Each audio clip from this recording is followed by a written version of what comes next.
Vadakara MDMA കേസിൽ 3 അധ്യാപികമാർ പിടിയിലായെങ്കിലും വിദ്യാർത്ഥികൾ ഇവരുടെ വലയിൽ വീണിട്ടില്ല എന്നാണ് പ്രാഥമിക നിഗമനം. അധ്യാപികമാരുടെ അക്കൗണ്ടിലേക്ക് ലക്ഷക്കണക്കിന് രൂപയാണ് എത്തിയിട്ടുള്ളത്. ഇടപാടിന് പിന്നിലുള്ള വൻ ശൃംഖലയെക്കുറിച്ച് അന്വേഷണം നടത്തുമെന്നും പോലീസ് അറിയിച്ചു. ജൂൺ 28-ന് വടകരയിൽ വെച്ച് ഒരു ഓട്ടോറിക്ഷ തൊഴിലാളിയെ ലഹരി ഇടപാട് കേസുമായി അറസ്റ്റ് ചെയ്തതോടെയാണ് മാഫിയയുടെ കാണാപ്പുറങ്ങളിലേക്കുള്ള ആദ്യത്തെ തുമ്പ് ലഭിക്കുന്നത്.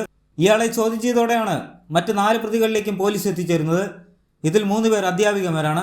ഇവരുടെ വരുമാന സ്രോതസ്സുകൾ പോലീസ് പരിശോധിച്ചപ്പോൾ ലക്ഷങ്ങൾ ഓൺലൈനായി ഇടപാടുകൾ നടത്തിയതായി കണ്ടെത്തുകയായിരുന്നു.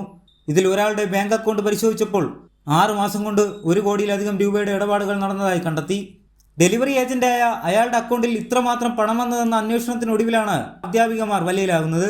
കൂടുതൽ പ്രതികൾ ഇവരുടെ കണ്ണിയിൽ ഉൾപ്പെട്ടിട്ടുണ്ടെന്നുള്ളതാണ് പോലീസ് ഇനി അന്വേഷിക്കുകയെന്നും Kannur range DIG R Karthik പറയുന്നു. ആരാണ് ഇവർക്ക് ഈ പൈസകൾ കൊടുത്തത്, ഈ പൈസകൾ പോകുന്നത് എവിടെയാണ്, ഈ പറയുന്ന അഫൻസ് കമ്മിറ്റ് ചെയ്തിട്ട് അതുവഴി ഉണ്ടാക്കിയ പൈസ എത്രയാണ് ഇതുവരെ ഉണ്ടാക്കിയിട്ടുണ്ട്, ഇത്ര കാര്യങ്ങൾ നമ്മൾ വിശദമായിട്ട് പ്രത്യേക അന്വേഷണ സംഘം അന്വേഷണം നടത്തിക്കൊണ്ടിരിക്കുകയാണ്.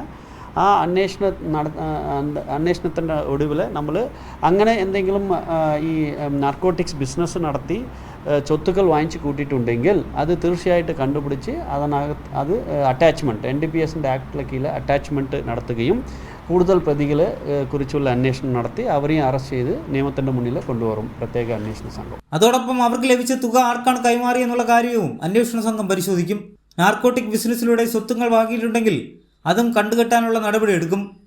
പ്രതികൾ ലഹരി ഉപയോഗിക്കുന്നവരാണെന്നുള്ള കാര്യവും പരിശോധിക്കുമെന്നും പോലീസ് വൃത്തങ്ങൾ അറിയിച്ചു. കൈരളി ന്യൂസ്, കോഴിക്കോട്.